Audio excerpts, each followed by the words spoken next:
MMAfighting.com in Dublin. I'm with Chris Fields ahead of his second KSW performance. You're fighting Wagner Prado, a UFC veteran. What do you think of this fight, Chris? I know your last one, you know, everyone thought it was a title eliminator fight, but unfortunately you were pulled out because of the beast from the East Storm. But do you still think the same thing is on the line here for this fight? What, like that I won't be able to go on a plane? Yeah, no, I've been told that this is for the belt. This is a title eliminator, so I fight for the belt next if I win this fight. I think I'm in exactly the same position. Just a more high-profile opponent, basically. And what do you think of him? Like, I mean, does it help to be able to see this guy? Like, he's had a few fights in the UFC. I think he's 5-1 since the UFC. I mean, what do you expect from him in terms of style? Well, he's like 13 fights, 12 TKOs, KOs, so he can't grapple. That's pretty evident.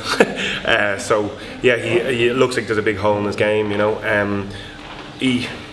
I don't know, he's just the same as them all, isn't he? Like light heavyweight seems to be just littered with this kind of group of lads. They just want to go out and just brawl with people. That's never been my style of fighting anyway. I'm too slick for that. Like, I just want to go out, put on like a kind of tight performance, show everyone what I'm about, and then strangle them and go get a belt. That is something you've been working on a hell of a lot here with Tom King at SPG Swords. I mean, you've told me that your submission game has gone leaps and bounds since you've opened the gym here.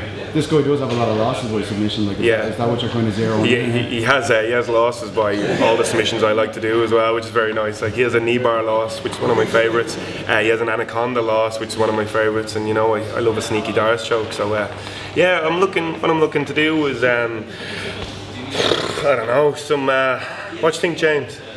Looking to do some head kicking, Doris choking, Kimura rolling, panty dropping, show stopping, people's main event. Do you think, I mean, you've been around the block in terms of promotions, like you've fought for a lot of guys in Europe. How solid does it feel with KSW compared to other promotions in Europe that you've dealt with before? I think like the KSW, like the promotion is phenomenal. Like like you've been to the show, you know exactly how to run things. I think it's probably the best promotion, like as in production on the planet. I think how they handle themselves is really good, very professional. I think they, you know, how I've been treated by them has been awesome. So I'm very happy where I am.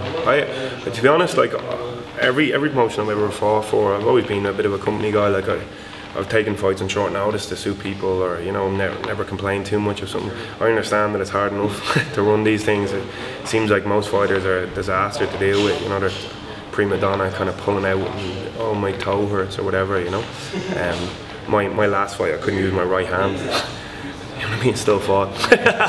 Yeah, like I'm trying to get in there as much as possible, unless a doctor's telling me I can't. You know, I went and got my hands wrapped before the medical, so that they couldn't see my hands, so they passed me. Like, so. Sneaky tricks. Sneaky tricks of an old wily veteran. I couldn't pull out another fight. Imagine another fight not happening. That would have been it. I think Laura would have said that was enough. Enough is enough now. So her and Cole were sending sly texts to each other. It actually has me worrying. They were going, what we tell him? What we tell him? Just tell him it looks great. He looks great. He's fine. My hand is about this size. Tomasz Narkun obviously is the champion. Yeah. He fought a guy that you also had your eyes on, Khalidov. Those were two guys that you mentioned as soon as you signed with KSW. What do you think of Narkun as a threat? Because this guy, a lot of people think he's the best light heavyweight in Europe now. I think he's really good. I respect him.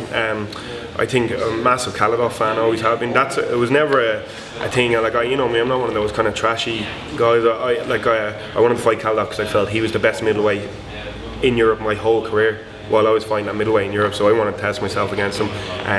Narkun's just beat him, so that's lovely. Then I get to do both. I get to get a light heavyweight belt and beat the guy who beat him. You know, I think he's solid. I think, you know, he likes to grapple. I'll take that Pepsi challenge with anyone.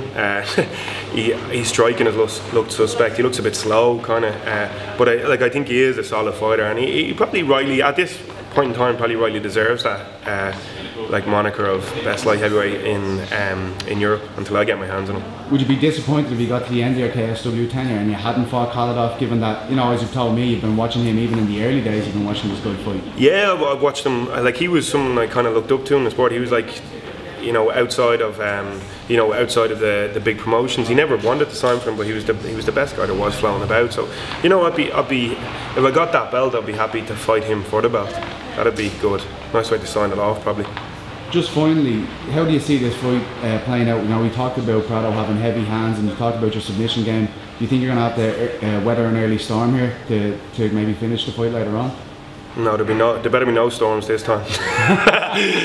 No, I think it's going to be up, and that's about it. Like I think his hands aren't that heavy. They're TKOs. They're not KOs. I've fought like what are considered the hardest hitters around. Like, and you know, I've only ever been knocked out once, and you know, I'm not one to complain about weight cut issues and all that shit. But like, you know, I've fought heavy hitters, I've been hit by them, I've been fine. And I think at 205, not having to cut all that weight does me a lot of good anyway, you know. I think my chin's a lot better, so I think if he wants to stand and bang, I'm fine with that.